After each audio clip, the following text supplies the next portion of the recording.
Welcome to Shailaja's kitchen. ఈరోజు నేను మీకు ఎగ్ నూడిల్స్ ఎలా చేయాలో చూపిస్తున్నాను. ఫస్ట్ స్టవ్ మీద ఒక గిన్నె పెట్టుకొని అందులోకి వాటర్ పోసుకోండి. వాటర్ వేడెక్కాక మరిగేటప్పుడు నేను 2 నూడిల్ పీసెస్ వేస్తున్నానండి. వీటికి సరిపోను వాటర్ యాడ్ చేసుకోండి. సరిపోకుంటే కొన్ని వాటర్ పోసుకోవచ్చు. మళ్ళీ నూడిల్స్ విడిచి వేసి ఇలా మొత్తం వాటర్లోకి కలిపేయండి. నూడిల్స్ ఉడికాక తీసి ఒక ప్లేట్లోకి వేసుకోండి.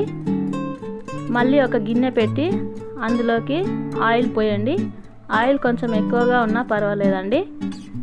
ఆయిల్ వేడెక్కాక నేను 2 ఎగ్స్ తీసుకున్నాను. మీరు కావాలనుకుంటే ఇంకా 2 ఎక్కువ కూడా వేసుకోవచ్చు. ఎగ్స్ ఆయిల్లో వేసాక ఇలా కలుపుకోండి. మరి ఎక్కువ కలపకండి, చిత్త అయిపోతాయి. స్లోగా కొంచెం ఇలా అనుకోండి. ఇలా కలుపుకున్నాక ఇదంతా స్టవ్ హై ఫ్లేమ్లోనే పెట్టి చేసుకోండి. ఎగ్స్ ఉడికాయి కదా, అందులోకి నేను క్యారెట్ చిన్న ముక్కలుగా కట్ చేసి వేస్తున్నాను. 2-3 పచ్చిమిర్చి తీసుకున్నాను.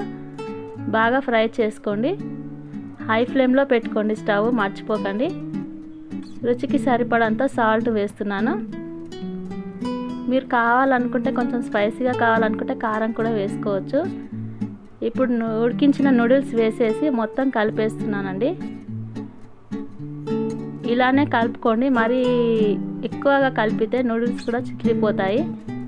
మీరు పొడవుగా ఉండాలనుకుంటే ఇలాగే వేసుకోండి. తర్వాత నూడిల్స్ మసాలా వేస్తున్నాను. నూడిల్స్ మసాలా మీరు కావాలనుకుంటే కొంచెం ఎక్కువ కూడా వేసుకోవచ్చు. నేను ఒక హాఫ్ నిమ్మకాయ తీసుకొని నిమ్మరసం వేస్తున్నాను. మీ దగ్గర వెనిగర్ ఉంటే వెనిగర్ అయినా యాడ్ చేసుకోవచ్చు నిమ్మకాయకి బదులు. ఇప్పుడు కొంచెం సోయా సాస్ పోస్తున్నాను. ఇవన్నీ పోసి ఒకసారి బాగా మిక్స్ చేసుకోండి. ఇలా హై ఫ్లేమ్లో పెట్టి చేసుకోండి. పచ్చిగా సోయా సాస్ వాసన అంతా పోతుంది హై ఫ్లేమ్లో పెట్టుకుంటేనే. బాగా కలుపుకోండి. ఇప్పుడు మనం పైనుంచి లాస్ట్ కొంచెం కొత్తిమీర చల్లుకుందాము.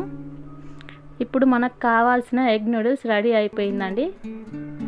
చాలా టేస్టీగా ఉంటుంది. Egg noodles ready. ఈ వీడియో చూసినందుకు థ్యాంక్స్. మీకు నచ్చినట్టయితే సబ్స్క్రైబ్ చేసుకోండి.